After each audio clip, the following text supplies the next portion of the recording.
So there's just one last thing that we're going to go through because I know that we're over on time. Oh, okay. So what we're going to talk about right now is I'm just going to do a quick demonstration of how you actually find what categories you should be looking at. Okay. And so the first place you start is Google. okay. And what you do is type in Amazon best-selling books. Okay. And how many books does it take to become a bestseller? We can find that out as well. Okay, great. So let's see. So where's my cursor? Okay. So this is for Amazon.com. It'll be different for .ca, but we're going to go into .com. Okay. And what I want you to do is see these descriptions here. Yes. Mm-hmm. Okay. So pick the one that's closest to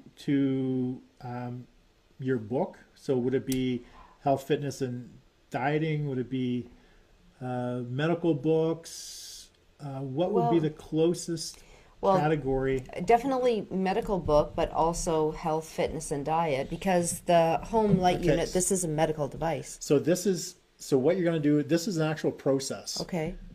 That you're actually going to figure out which category you want to go in.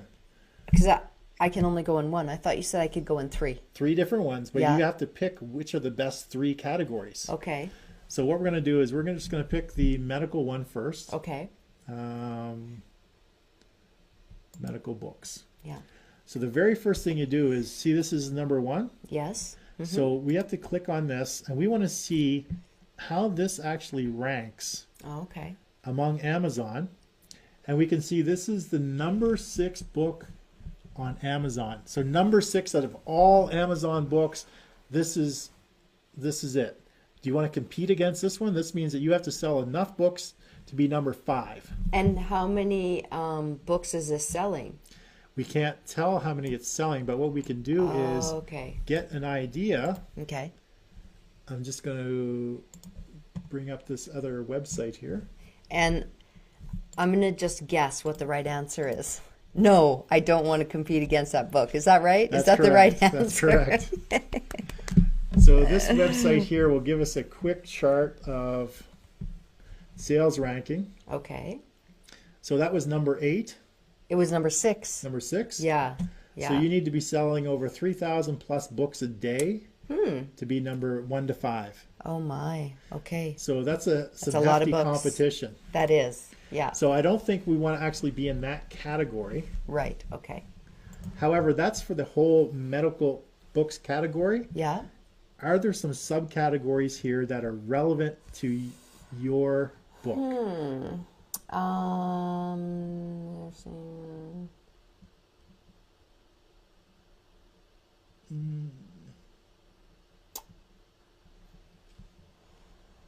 Maybe let's just pick one. What's this? Medical. We're just going to pick one because I just want to go through the process quickly because we're out of time. Okay. So we're going to go into this one and we're going to click this to be number 1 in this category. Right. Okay. Let's go down and find out where they rank. Okay. So they rank 2,193. Okay, to be number 1 in this category, you have to be ranked higher than 2,193. So that means you need to sell between 70 and 100 books, roughly. Oh, okay. So what you're looking for, really, because when you do your launch, you want to hit a certain number for X number of days. But you can actually get, if you get, say you're going to go in this category here between 5,500 and 10,000. Okay. That's the rank number. You need to sell between 15 and 25 books a day. You can actually reach that in the first day if you get more than 25 people buying your books in a short time frame. Oh, okay. So doing that research of all of the categories and getting an idea of how many books you need to sell, and then driving the traffic, having a strategy to drive the traffic to buy the book all at a specific time within a specific time frame. And if you were to use some other sources like my friend's sources, who actually he can help get people to buy books from all around the world. Okay. So if you wanted to be number one in the U.S., you could actually pay him, and he would get the people to actually buy the books. It's $3 per book. It's kind of cheating the system, but bottom line is you want to be number one bestseller, right? Well, because that goes a long way. Yeah, I do, but I don't like cheating the system. I don't like it. It's not really cheating the system. It's gaming the system. You said it was cheating the system. It's gaming the system because it's not cheating when you do it. It's done ethically. These people actually buy the books. Yeah. Whether they read them or not. I've bought probably friends of mine books. I've probably bought 100. Okay. And I've probably read 10. Okay. But I help them out. I buy their books because they're doing a launch. It's a thing about accelerating your authority to be number one best-selling author in a category, right?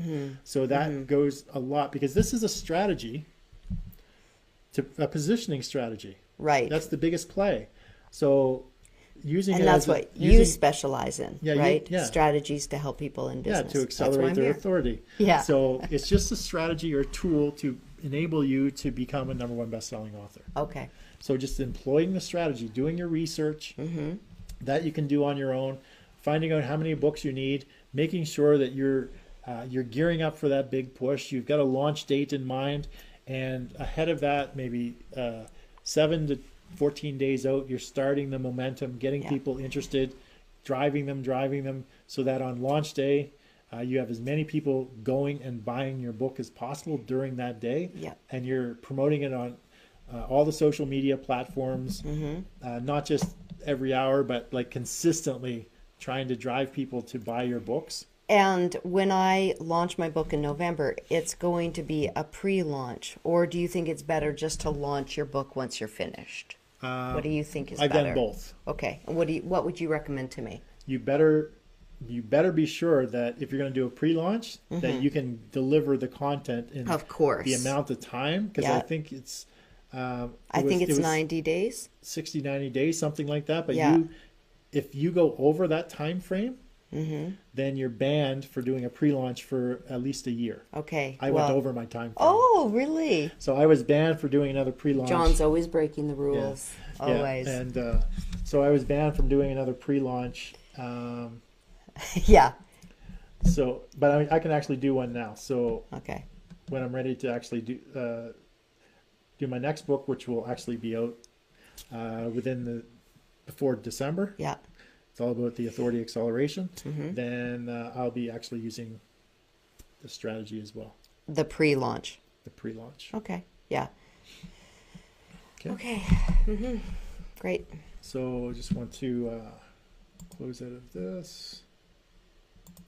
I just think for me, doing the pre-launch in November, I'm talking about the book and people are thinking, well, I'm interested in setting myself up for health and wellness January 1st because I'm making that big commitment. Yes. Doing the pre-launch in November where they can pre-buy the book, but then they get it delivered to them January 1st. That was the strategy I was going to use.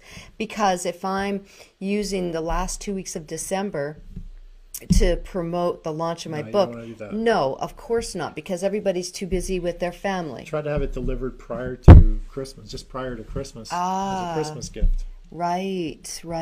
So do the pre-launch in do the pre-launch in November, like I'm talking about, and then the book will actually... Yeah, because you have to give a delivery date. That's right.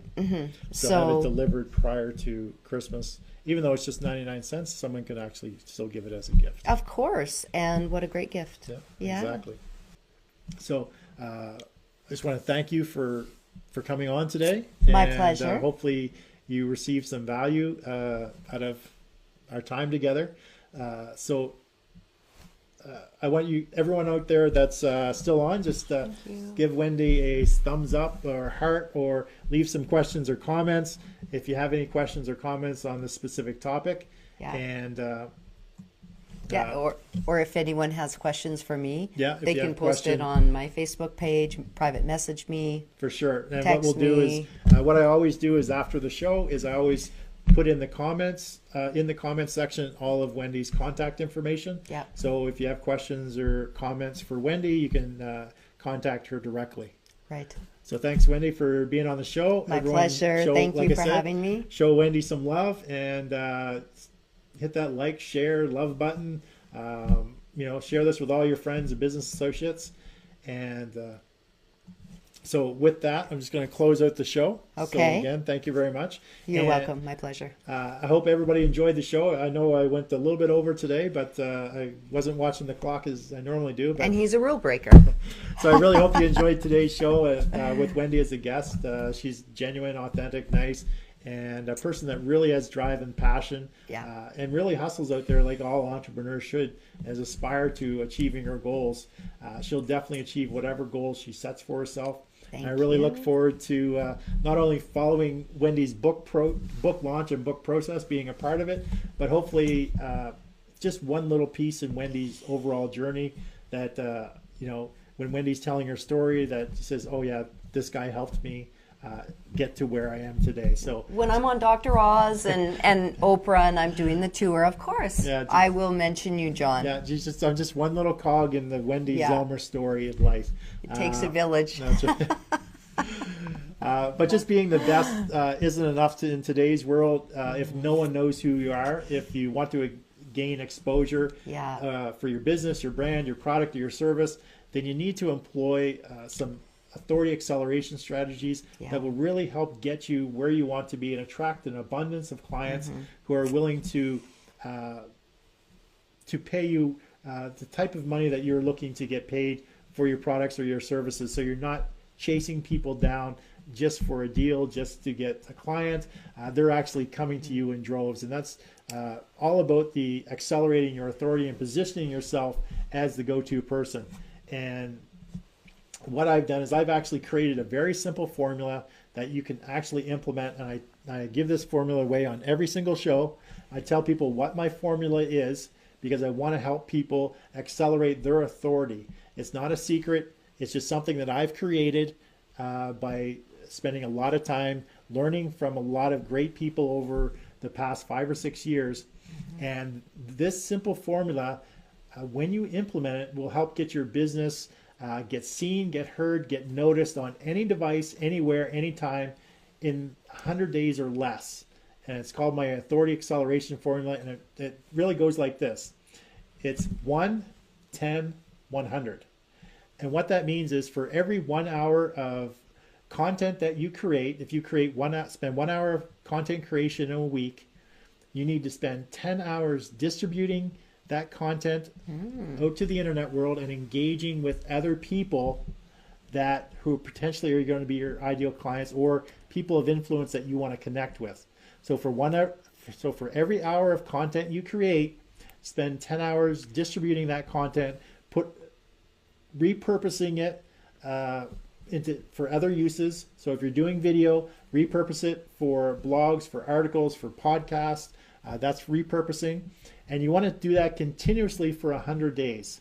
So if you're doing 1 hour of content a week, spend 10 hours of distribution a week, and do that consistently, persistently for 100 days. That's your 1, 10, 100 formula.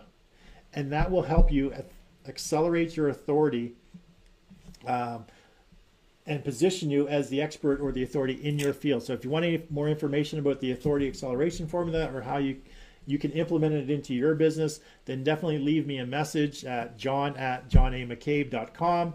And with that, I want to thank you, Wendy, again for being on the show. Pleasure. I want to thank you guys for joining me. Yeah, thank you. Be sure to join me tomorrow, same time, 1 p.m. Mountain Standard Time. And this is John McCabe wishing you an amazing day. Namaste.